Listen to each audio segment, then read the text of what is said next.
challenges. Proper footwear is a must. Early ski boots were made of leather, but when molded plastic boots came along in the late 1960s, they offered a big advantage: stiffness.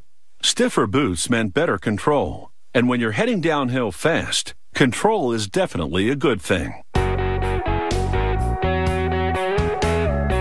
The modern ski boot transfers the body's movements effectively to the skis. And a little high-tech can't hurt when you're trying to take your skiing skills to new heights. Transforming these plastic chips into a high-tech ski boot takes some planning. They design the boot on a computer and simulate the process of the chips being melted and molded into the shape. Like in the computer model, it will take just seconds to turn the chips into the outer shell of a ski boot. Machinery lowers boot forms into molds, which clamp together with a force of up to 550 tons. Pumps then inject the melted chips into the space between the molds and the forms. The plastic hardens instantly, and robotic arms pull the new ski boot shells off the forms. 2 different plastics have been used to give these shells specific performance characteristics.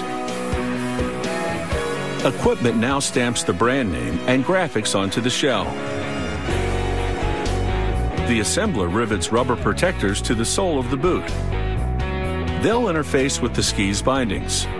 They'll also provide tread to make the boot safer to walk around in during those ski breaks.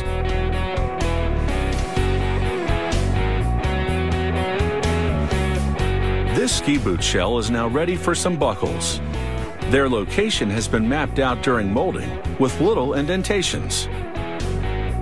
The indentations guide the assembler as she rivets the buckles to the boots. Meanwhile, another worker focuses on the boot's plastic cuff. It's fresh out of the mold, so he trims the edges to ensure they're perfectly smooth. He installs a reflector on the inside to locate the skier in the event of an avalanche. This feature is found on high-end models.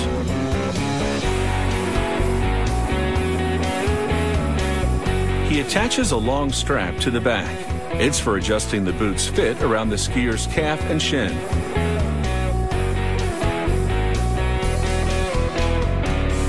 Now they're ready to attach the cuff to the shell. The fastener is adjustable to align the cuff with the shape of the skier's leg. This adjustment is called canting. With the outer boot now complete, production moves to the liner. A technician loads the patterns into a computerized fabric cutter, arranging them to minimize waste. The computer-guided blade goes to work and cuts out the shapes. They use a combination of synthetic fabrics to help the boot liner insulate the skier's foot against cold and humidity.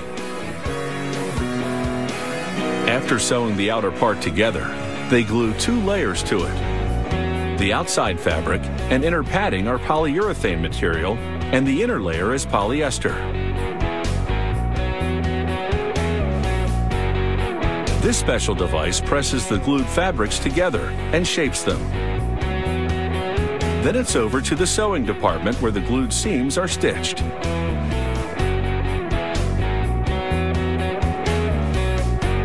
They add the sole and finish it off with a waterproof fabric.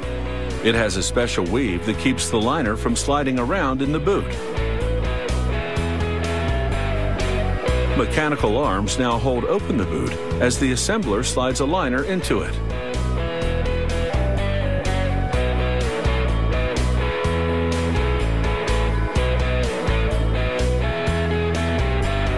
Once the liner is installed, this ski boot is on its way to the sporting goods store and inevitably to higher ground.